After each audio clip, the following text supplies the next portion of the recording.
টাঙ্গাইলে আওয়ামী লীগ নেতা ফারুক হত্যা মামলায় দুজনের যাবজ্জীবন, সাবেক এমপি রানা সহ বাকিরা খালাস। কুমিল্লায় যুবলীগ নেতা তৌহিদুলের মৃত্যুর ঘটনায় বিশেষ তদন্ত আদালত গঠন। এবং বান্দরবানের লামা থেকে 7 শ্রমিককে অপহরণ করেছে সশস্ত্র সন্ত্রাসীরা।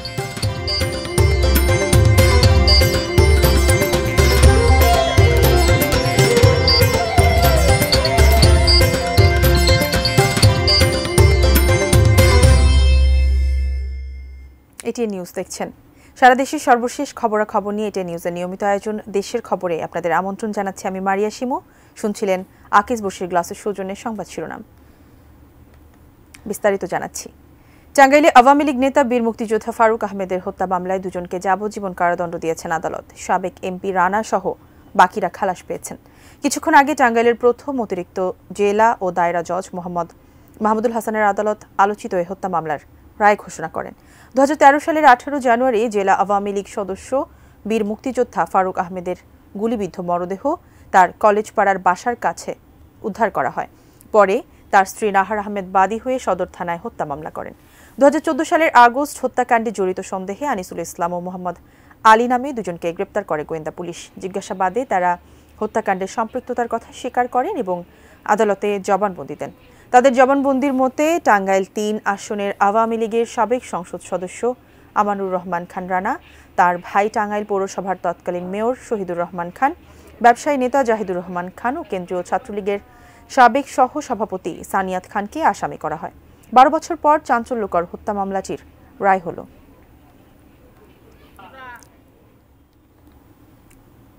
টাঙ্গাইলের আদালত প্রাঙ্গণে আছেন প্রতিনিধি খায়রুল আজিম মিল্টন। বিস্তারিত জানতে যুক্ত হচ্ছে তার সঙ্গে। মিল্টন, আমাদের জানাবেন আদালতের সর্বশেষ পরিস্থিতি এবং রায় সম্পর্কে আর কি জানা গেছে? আমি এখন দাঁড়িয়ে আছি টাঙ্গাইল জজ কোর্ট প্রাঙ্গণে। তো এই 3টার দিকে টাঙ্গাইল জেলা ও দায়রা জজ মাহমুদুল হাসান প্রথম আদালতে তিনি 3টার সময় বসেন এজলাসে। বসার পর তিনি রায় পাঠ করেন। রায় পাঠ করার পর এই মামলার যে বাদী ছিল, এই বাদী উনি মারা গিয়েছেন।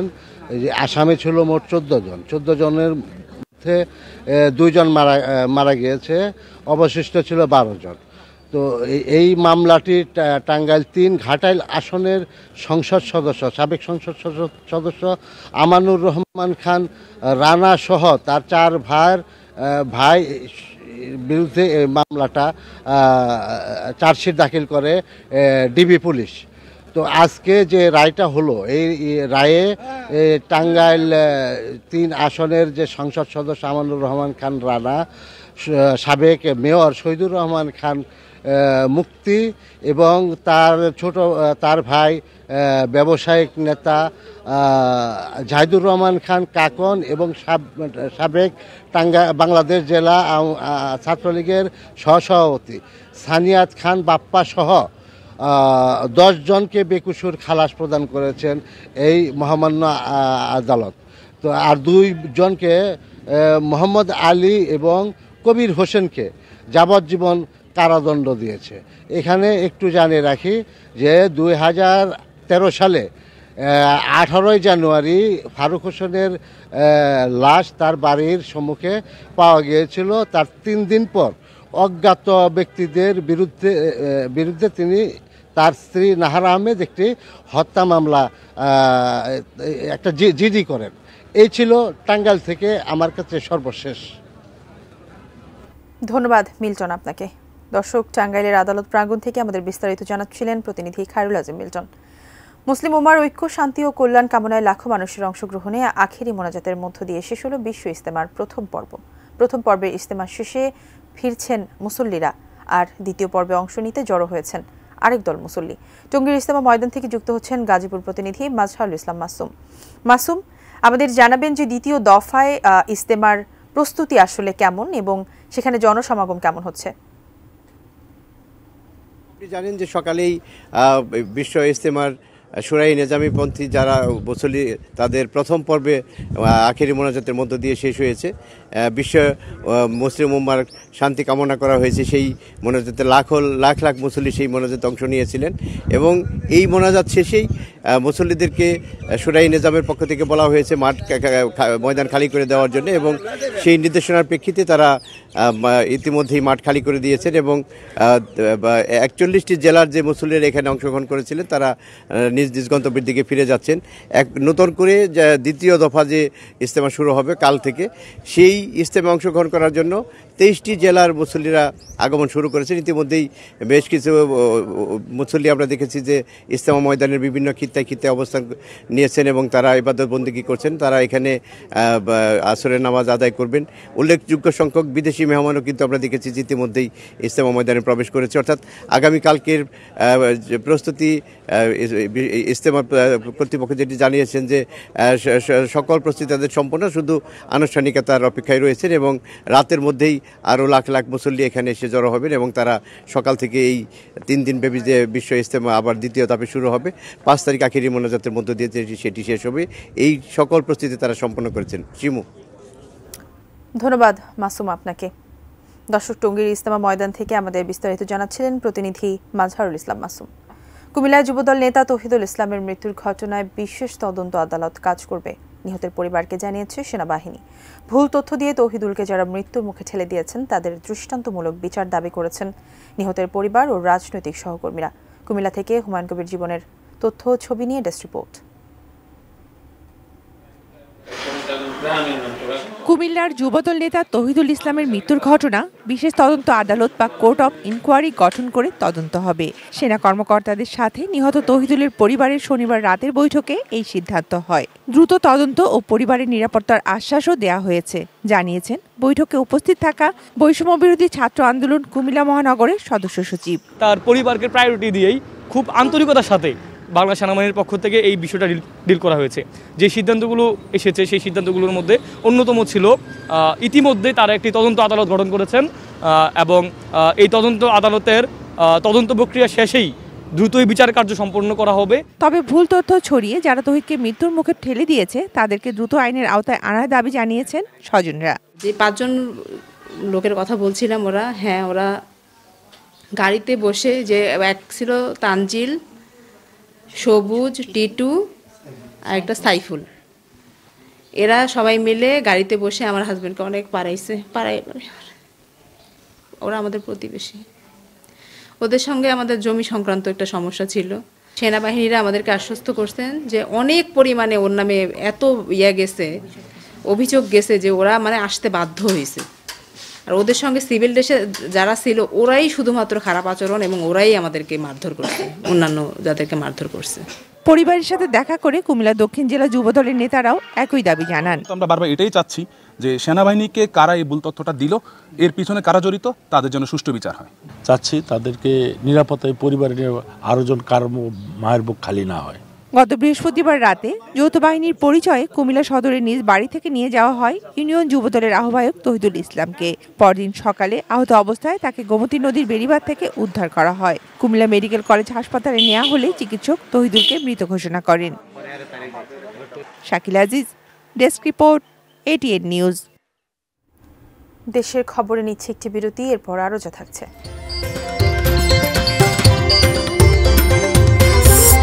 সিরাজগঞ্জে নদীতে গোসলে নেমে নিখোঁজ 3 স্কুল ছাত্রের মৃতদেহ উদ্ধার। এবং রাজশাহীতে মহাসড়কে আলু ফেলে চাষিদের প্রতিবাদ।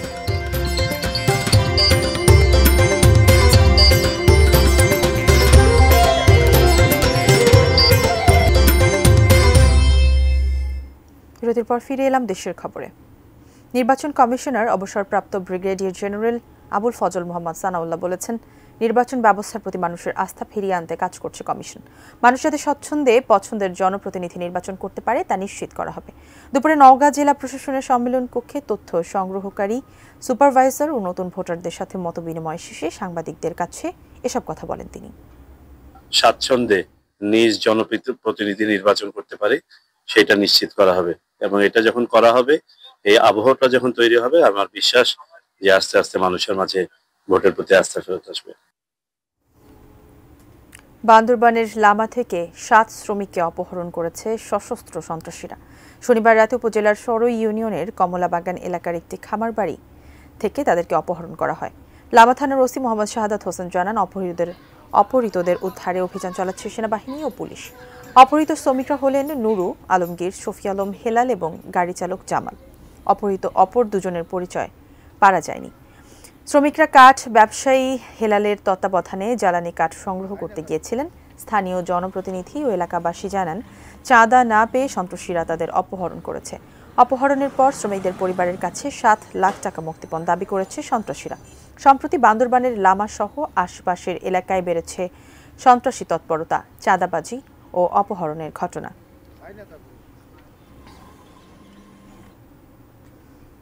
সিরাজগঞ্জের কামারখন্দে ফুলজোর নদীতে গোসলে নেমে নিখোঁজ 3 স্কুল ছাত্রের 2 জনের মৃতদেহ আজ উদ্ধার করেছে ফায়ার সার্ভিসের ডুবুরি দল।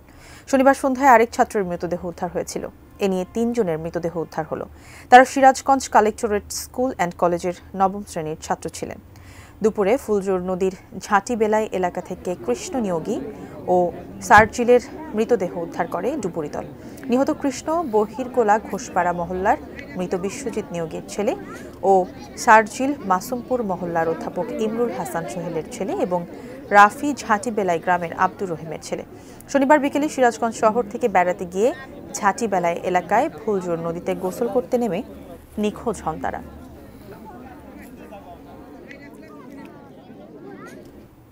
দেশের খবরের সময় হলো আরেকটি বিরতির, ফিরছি কিছুক্ষণের মধ্যে।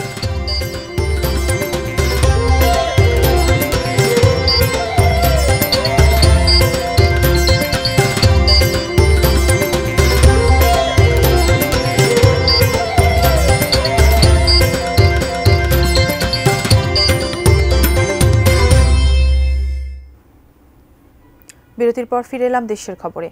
রাজশাহীতে আলু সংরক্ষণে কোল্ড স্টোরেজগুলোতে ভাড়া বাড়ানোর প্রতিবাদে রাস্তায় আলু ফেলে বিক্ষোভ করেছেন কৃষকরা। আগের দামে ফিরিয়ে আনতে 72 ঘন্টার আলটিমেটামও দিয়েছেন তারা। রাজশাহী প্রতিনিধি বুলবুল হাবিবের পাঠানো তথ্যছবিতে বিস্তারিত ডেস্ক রিপোর্টে। প্রতি কেজি আলু সংরক্ষণের জন্য আগে 4 টাকা ভাড়া দিতে হতো। সম্প্রতি তা বাড়িয়ে 8 টাকা করে কোল্ড স্টোরেজের মালিকরা।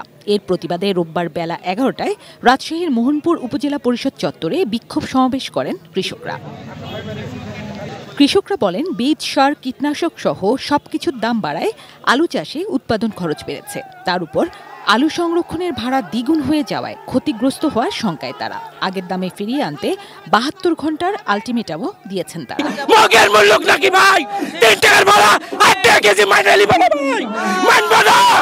আমরা এই অযৌক্তিক দাবি প্রতিবাদ করি। কাকে বলে ভাড়া বাড়াইছে? হঠাৎ করে 1 লাফে 8 টাকা ভাড়া হয়, এটা তো যৌক্তিক। আর আমরা শান্তিমূলক, আমরা চাই যে শান্তিমূলক একটা কিছু আমাদের একটা বিধি ব্যবস্থা করে দিই। আমরা কৃষক যদি আবার না করতে পারি আমরা কি খেয়ে বাঁচবো? আমাদের কোনো পথ নাই। এই যে কৃষকেরা এত টাকায় বীজ কিনে আলু কিনে দেখা যাচ্ছে আমাদের আলুর দামই নাই। আমার দাবি, আমার ভাড়া যদি না মানে রাস্তাঘাটে এভাবে অবরোধ চলবে, স্টোরে একটা তালা খসবে না।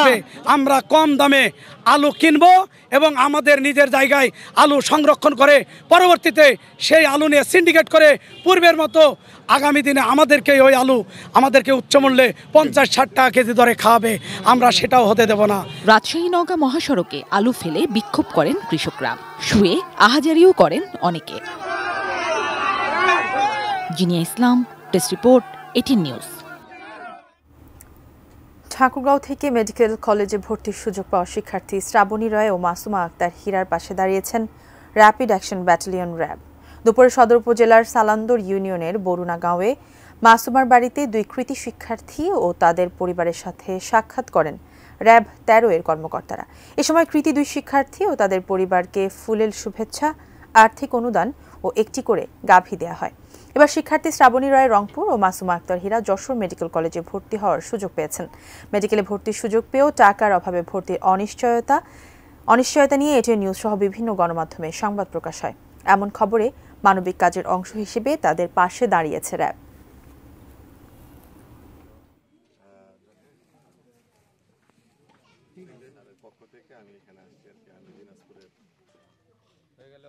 আরেকটু ওকে থ্যাংক ইউ।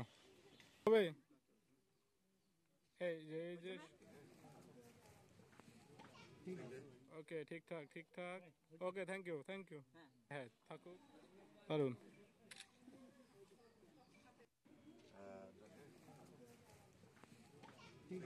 পক্ষ থেকে আমি এখানে আসছি আর কি আমি দিনাজপুরের হয়ে গেলে ওকে বলেন আরেকটু ওকে ওকে থ্যাংক ইউ জানাবো বাংলা লিংকের সৌজন্যে বইমেলার খবর।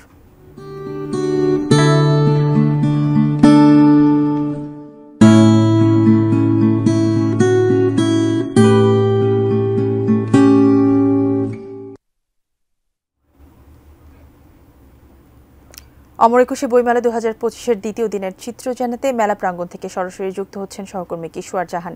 কিশোর, আমাদের সর্বশেষ পরিস্থিতি জানাবেন, এখন আসলে মেলায় পাঠকদের সমাগম কেমন? বইমেলা সেখানে এবং স্বভাবতই বইমেলা বললে আসলে পাঠকপ্রেমী যারা আছেন, মেলার এই সময় যারা ঘুরতে আসেন, বইগুলো দেখতে আসেন একটু, তারা কিন্তু আসলে সরাদির এই অংশতেই আসেন এবং এখানে আসলে মূল বইয়ের যে সমাহার, আমরা গল্প বলি, প্রবন্ধ বলি কিংবা অন্য যে কোনো ধরনের বই বলি, মূল যে সমাহারটা এখানে কিন্তু সবচেয়ে বেশি। এর আগে আসলে বাংলা একাডেমির কথা বলছিলাম, বর্ধমান হাউসের সামনে আসলে যে স্টলগুলো ছিল ওগুলো বিভিন্ন বিশ্ববিদ্যালয় যে প্রকাশনা সংস্থা তাদের যেই বইগুলো আছে সেগুলো নিয়ে ওনারা আসলে বসেছেন, কারণ ওখানে বিশ্ববিদ্যালয়ের পড়ুয়া শিক্ষার্থীর সঙ্গে রিসার্চ যারা করেন তাদের জন্য আসলে নানা ধরনের সুবিধা হয়। আর মেলার এই অংশে আসলে এখন দেখতেই পাচ্ছেন যে যত বলছিলাম যে যত আসলে বেলা গড়াবে তত কিন্তু আসলে প্রাণের মেলায় নতুন করে প্রাণ ফিরে পাবে এবং মানুষের সঞ্চার কিন্তু ক্রমাগতই বাড়ছে। প্রথম দিন আমরা আসলে ঠিক যতটা অগোছালো দেখেছি, আজকে মেলার দ্বিতীয় দিন অনেকটুকুই কিন্তু গুছিয়ে উঠেছে এবং গতকালকের তুলনায় স্বভাবতই আজকে কিন্তু মানুষের সমাগমটাও একটু বেশি। তবে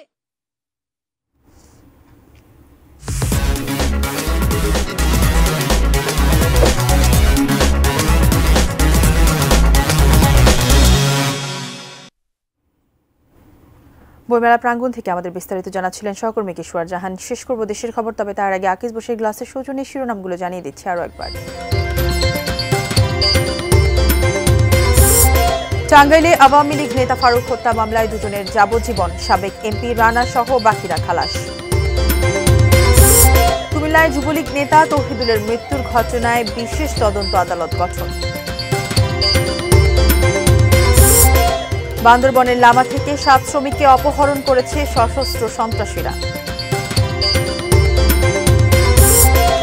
সিরাজগঞ্জে নদীতে গোসলে নেমে নিখোঁজ 3 স্কুল ছাত্রের মৃতদেহ উদ্ধার। এবং রাজশাহীতে মহাসড়কে আলু ফেলে চাষিদের প্রতিবাদ।